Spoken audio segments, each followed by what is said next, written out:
నమస్కారం గురువుగారు. పరమేశ్వరార్పణం. 128 రోజుల పాటు శని వక్రగతి అయితే ఆల్రెడీ ప్రారంభమైంది జూలై 27వ తేదీన.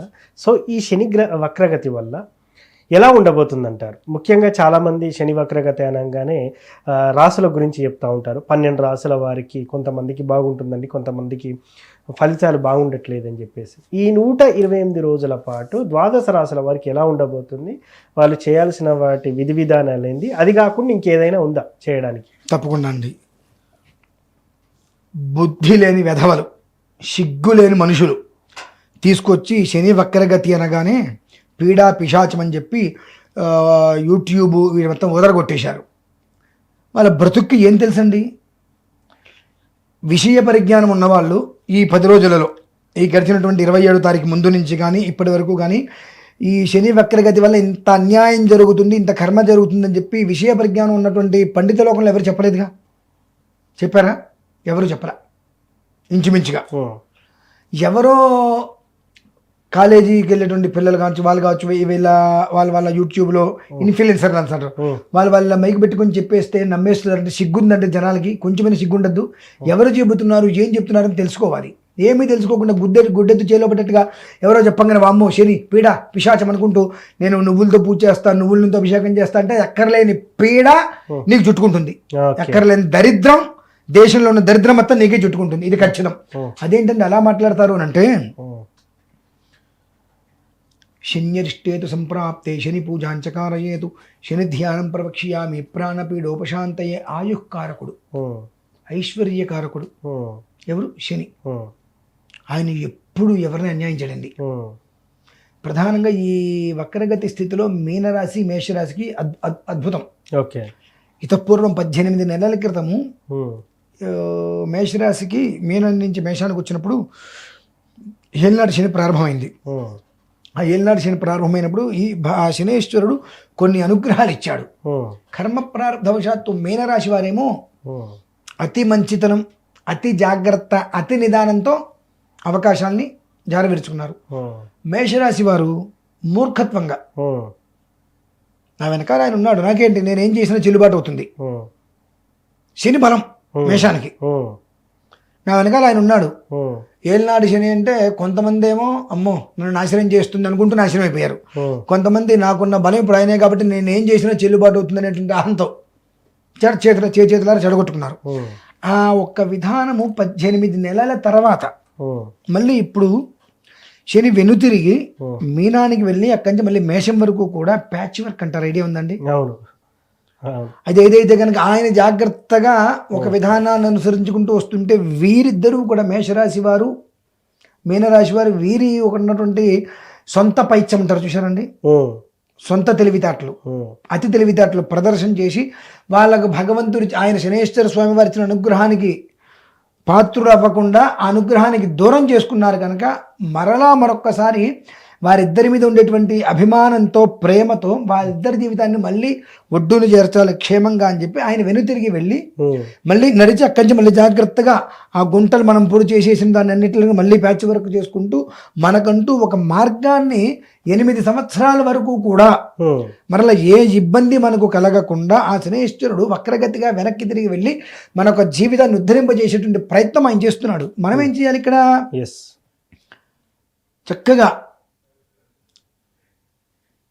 వైదికం తెలిసినటువంటి బ్రాహ్మణోత్తములు ఉంటారు, చక్కగా చేసేటువంటి వారు. వారి ద్వారా శనికి 19,000 జపం, 1900 క్షీరతర్పణ, 190 శనికి తిలహోమం అది చేసుకోగలిగితే బ్రహ్మాండం. అంతేగాని అది కూడా దేనికి చేసుకోమనే శని నుంచి వచ్చేటువంటి ఆగ్రహానికి కాదు, ఆయన నీ జీవితాన్ని బాగు చెయ్యటానికి, నిన్ను ఉద్ధరించడానికి వెనుతిరిగి వెళ్ళి ఆయన వస్తున్నాడు. నీ కర్మ ప్రారంభవశాత్తు 18 నెలల క్రితం నీకు వచ్చినటువంటి అవకాశాన్ని చేతులారా చెడగొట్టుకున్నావు. ఆ చెడగొట్టుకున్న దాన్ని అంతకన్నా పై స్థాయిలో ఆయన నీకు ఇవ్వడానికి సిద్ధపడ్డప్పుడు కొన్ని విఘ్నాలు వచ్చి నేను ఇబ్బందులు పెడుతుంటాయి కాబట్టి ఆ విఘ్నాలు నీ జోలికి రాకుండా ఆ విఘ్నాలని కూడా ఆపగలిగేటువంటి వాడు శనేశ్వరుడు కనుక ఆయన్ని సంతుష్టిని చేయడం కోసం ఆయనకి జపతర్పణ హోమాదులు అనేటువంటిది నిర్వర్తించుకోవడం మీనరాశికి మేషరాశి వారికి చాలా యోగదాయకం. అంతే తప్పితే వెనక్కి తిరిగి వెళ్ళాడు కాబట్టి ప్రపంచం అస్తవ్యస్తమవుతుంది, భూమి పైకి వెళ్తుంది, ఆకాశం కిందకు వస్తుంది, తూర్పు పడమర అవుతుంది, పడమర తూర్పు అవుతుంది. ఈ కలబొల్లి మాటలు అవసరం లేదండి. ఇవన్నీ పచ్చి అబద్ధాలే. ఎస్. ఎందువలనంటే ఆయన దేనికి వెళ్తున్నాడు, ఎక్కడి నుంచి వచ్చాడు, 18 నెలల క్రితం ఆయన వచ్చినప్పుడు ఏం జరిగింది, మనకి ఏమిచ్చాడు, మనం ఏం చెడగొట్టుకున్నాం అనేటువంటిది మనకు తెలియాలి. అది మనం వదిలేసేసి వెనుదిరుగుతున్నాడు కాబట్టి ఇది వస్తుంది అది వస్తుంది కాబట్టి ఇంత పూర్తి చేస్తున్నాం, అంత చేసుకోండి, ఇది చేసుకుంది అది చేసుకుంది అంటే రాజా రాష్ట్రకృతం పాపం రాజపాపం పురోహిత అని మీరు ఎప్పుడన్నా విన్నారా? లేదండి, వినలేదు. రాజా రాష్ట్రకృతం పాపం రాజపాపం పురోహిత అంటారు. ఈ అంటే రాజ్యం రాజకృతంగా వచ్చేటువంటి రాష్ట్రకృతంగా వచ్చేటువంటి పాపాలన్నీ కూడా పురోహితుడికి వస్తూ ఉంటాయి. పురోజన రహితాన్ని కోరేటువంటి వాడు కాబట్టి ఆ పాపాలని వాడే తీసుకోవాలనేటువంటిది ఒకటి ఉంటుంది. ఇప్పుడు ఈ శని వక్రగత అనేటువంటి దాంట్లో సంబంధం లేకుండా ఇన్ని రకాలైనటువంటి ఈ దాంట్లో పాల్గొనండి, ఇది పెరుగు కొనండి, ఇందులో మజ్జిగ కొనండి, ఇందులో నెయ్యి కొనండి అంటే ఈ పాల్గొనమనేటువంటి విషయాలు ఏవైతే ఉన్నాయో తద్వారా ఈ పాపాలన్నింటికి వాళ్ళు అధిపతులు అవుతున్నారు, అధికారులు అవుతున్నారు, డబ్బు పెట్టి దరిద్రాన్ని కొనుక్కుంటున్నారు. కాబట్టి ఎక్కడ భయపడవలసిన అవసరం లేదు. మందబుద్ధితోటి మాట్లాడే వారి మాటల్ని అసలు విశ్వసించాల్సిన అవసరం లేదు. 2, జ్ఞానం అనేటువంటి విషయం తెలియకుండా మైకి ముందు పెట్టేసుకొని ఏది పడితే అది శని వక్రగతి, దీనికి ఇలా ఉంటుంది, మీరు ఇలా చేసుకోండి, మీరు ఇలా చేసుకోండి, ఇన్ఫ్లుయెన్సర్స్ చెప్తుంటారు, వాళ్ళతో జాగ్రత్తగా ఉండాలి. మీరు ఏదైనా వినాలి అంటే శాస్త్ర పరిజ్ఞానం ఉన్నటువంటి పండితులు ఇలా కూర్చొని చెప్పినప్పుడు మీరు అప్పుడు కూడా సెకండ్ ఒపీనియన్ తీసుకోండి. ఓకే. అంతేగాని గుడ్డెద్దు చేయలేబడేట్టుగా వెళ్ళిపోతే నష్టపోయేది మీరే. దానికి మేమేం చేయలేము. ఇంకా చెప్పటం నా ధర్మం.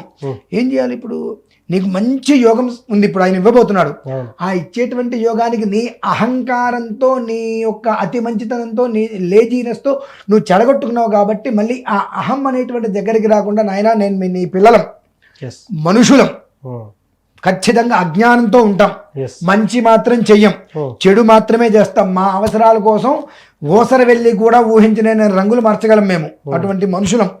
కానీ అటువంటి మనస్తత్వం ఉన్న మాకు నువ్వు ఇంకొకసారి అవకాశం ఇస్తున్నావు కాబట్టి ఆ అవకాశం అనేటువంటి ఏ కారణం చేత కూడా మాకు దూరంగా కాకుండా మమ్మల్ని కరుణించు తండ్రి అనేటువంటి ఉద్దేశంతో నమస్కారం చేసుకుంటూ ఈ శనికి 19,000 జపం, 1900 తర్పణ, 190 హోమం చేసుకొని శాంతింపజేసుకోగలిగితే పరిసరాల్లో వచ్చేటువంటి ఎలాంటి ఆటంకాలు రాకుండా వీళ్ళ జీవితం అనేటువంటిది గమ్యం చేరడానికి చక్కటి మార్గం ఏర్పడుతుందండి.